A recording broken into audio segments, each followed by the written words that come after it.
Hello everyone, welcome back in our lectures. Today we are going to start with water meters. Last lecture we have discussed with the fire hydrant how exactly the fire hydrant works. Today we are going to start with a new point known as water meters. Uh, as if now we have continued and covered distribution systems, and next we are going to cover operation system.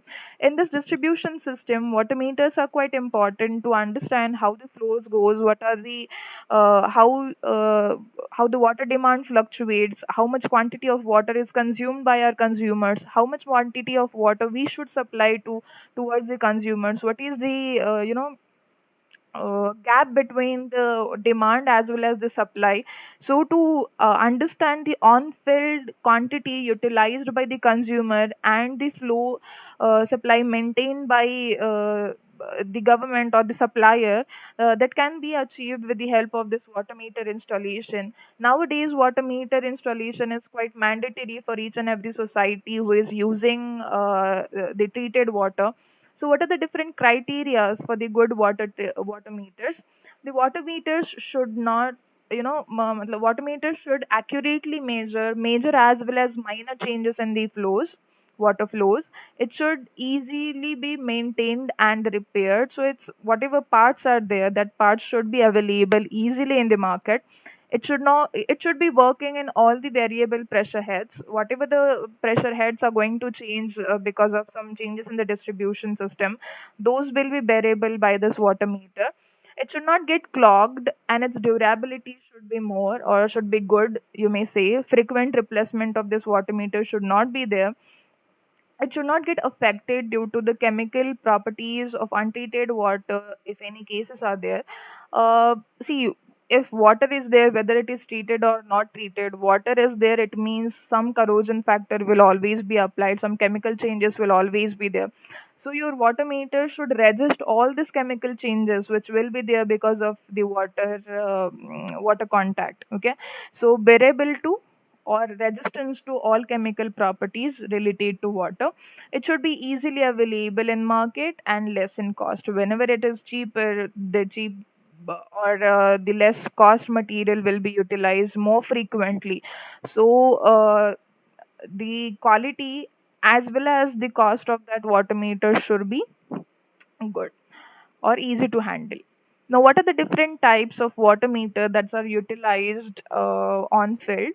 So, basically, there are two types: displacement meters and velocity flow meters.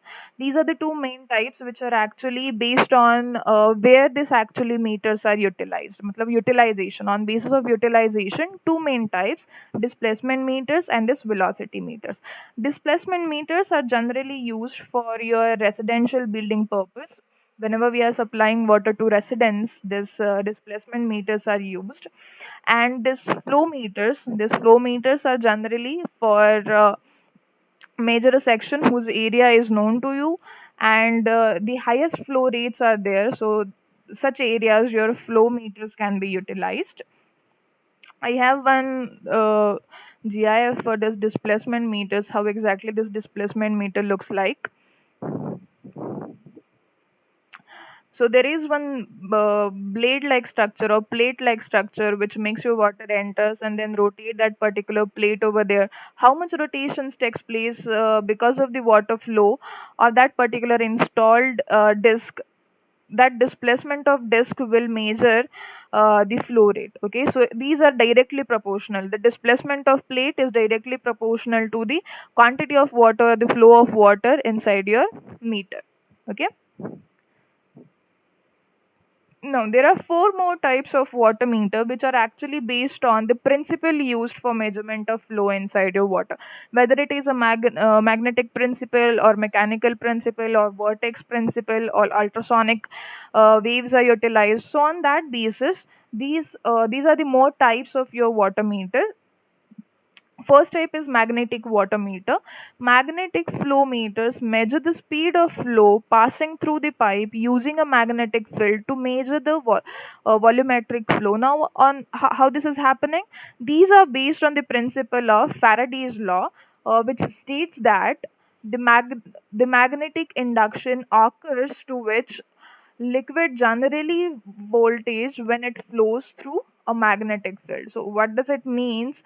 Whenever the liquid flows around the electromagnetic induction area, that time this fluid will generate some of the voltage in that particular area, and due to this generation of voltage we are going to measure how much voltage is generated in the water meter, and it will be directly reflected into a digital numbers. Okay, this digital numbers is nothing but your water meter reading. Okay, now how this will work, let's see. Now this is your fluid. Two plates are on the either side, upper as well as lower side. As the flow is going to generate, this will give you a display. These two sheets will generate magnetic waves over there. As the flow is going inside, this magnetic field will be converted into voltage, and that voltage is displayed on your meter. So this is going to have a sensors over there, voltage generation, and this voltage generation is converted into your flow meter display. This is your display. Okay. Next, magnetic flow meter. These are the most common and economical type of water flow meters which perform a flow measurement through a turbine rotation with propeller or paddle wheel design. We actually know this paddle as well as propeller design. In our pumps also we have seen this paddle wheels. So this mechanical flow meter utilizes this paddles as well as the rotations of these turbines to judge or to have the counting of flows.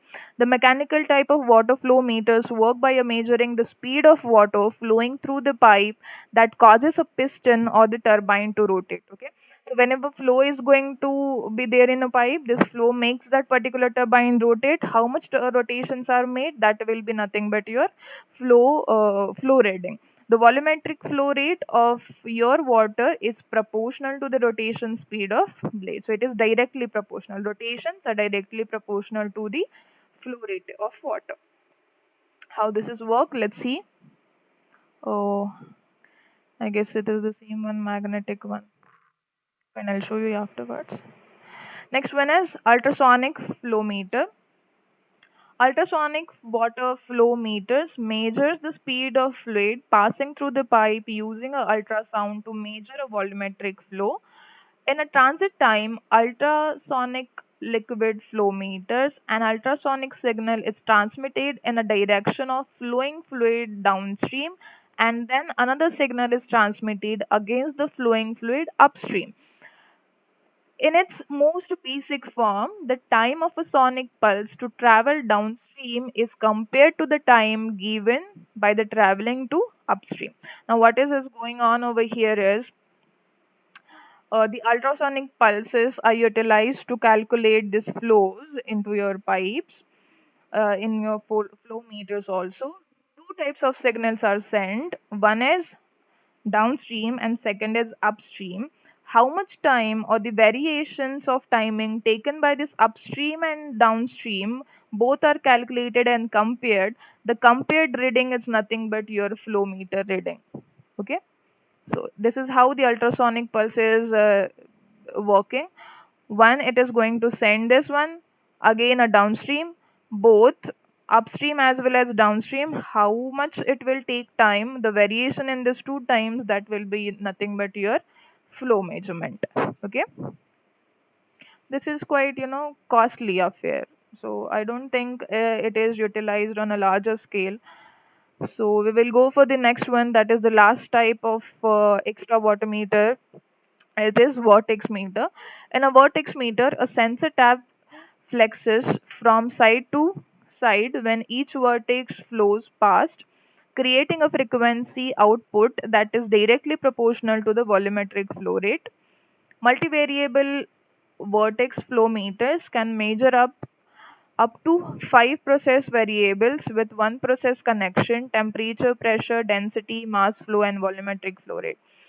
So what is exactly is going to happen? These flow meters are going to generate vertex into your flows. How much vertices are generated? Those are calculated by these sensors or the frequencies over there, and that frequency is nothing but your volumetric flow rate.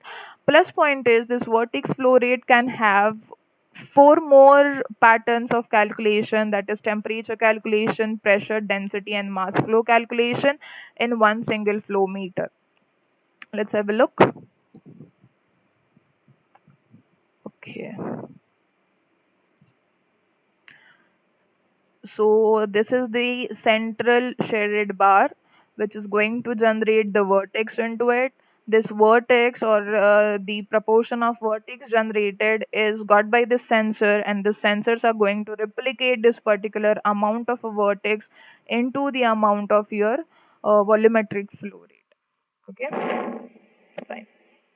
So these are the four main types of water meters. I hope you understood the water meters. In the next lecture, we are going to continue with hydraulic analysis method. In that, we are going to see equivalent pipe method and Hardy Cross method also. So stay tuned, and thank you for watching.